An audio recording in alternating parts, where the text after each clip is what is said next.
Hi everybody, Adam from Nurture Digital. Now the other day someone asked me about a Facebook ad campaign that they'd run and whether their return on ad spend was good. So I had a look at the figures and the return on ad spend was around 19, which on the outside looks pretty good. I mean, who wouldn't be happy with making $19 for every $1 they spend on advertising? But that's where return on ad spend as a metric can trip people up, because it is not the only metric you need to look at in order to ascertain whether your campaigns are working. Because there are many other factors that go into being profitable as a business. And so I'd like to look at how you can look at it properly today. Now, to keep things simple for this video, I'm going to assume that you're an e-commerce business selling products or services that the purchase and purchase value of can be ascertained by your Facebook pixel. I'll touch on other business types such as lead generation in a separate video. So, as I mentioned, return on ad spend is the amount of revenue generated for every dollar spent on advertising. Now, to be honest, it is the holy grail of ad metrics, and it is the one to use when you want to instantly understand your advertising results, because it shows you if every dollar you invest in your ads is returning you at least $1 back in revenue. The formula for calculating return on ad spend is simple. It's revenue divided by ad spend. And the Facebook Ads Manager has a column that shows you exactly that. So you don't actually need to calculate it, but it's nice to know how it's done. So as an example, let's say your e-commerce business sold 100 units of a $20 product from your Facebook ads last week. So that's $2,000 in sales.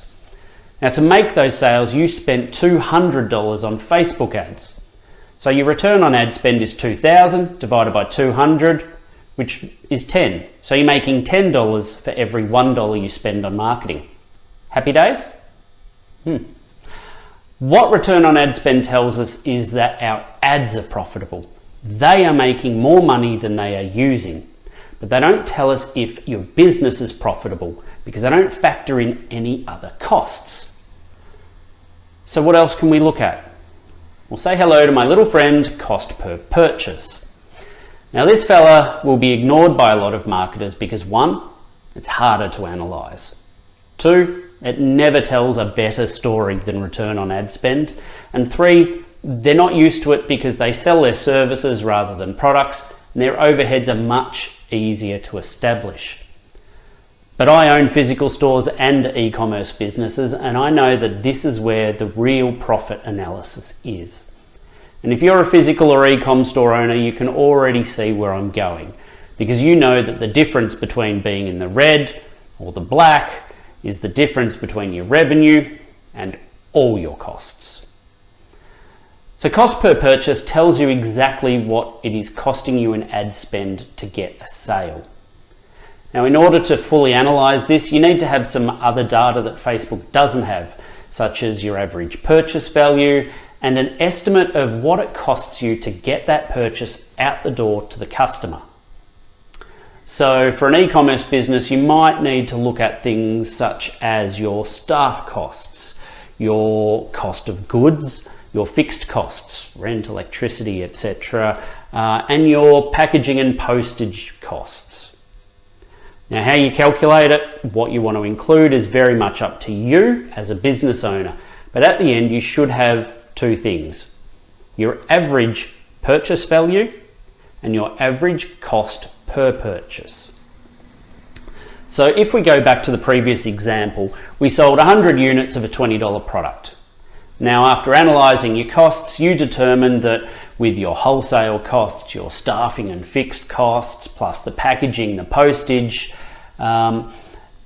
it's costing you about $7.10 to get that out the door. So take that from the 20, you're left with $12.90. Now, based on that, you determine that at most you can really only afford to have your advertising cost you $2.10 per purchase, or else you're not making a profit at all. It's not worthwhile. So let's go back to our cost per purchase. And in this example, the cost per purchase is your ad spend divided by your purchases, or 200 divided by 100, which is $2, which is just inside your acceptable cost, which gives you a more real-world view of your profitability than a return on ad spend of 10 to 1.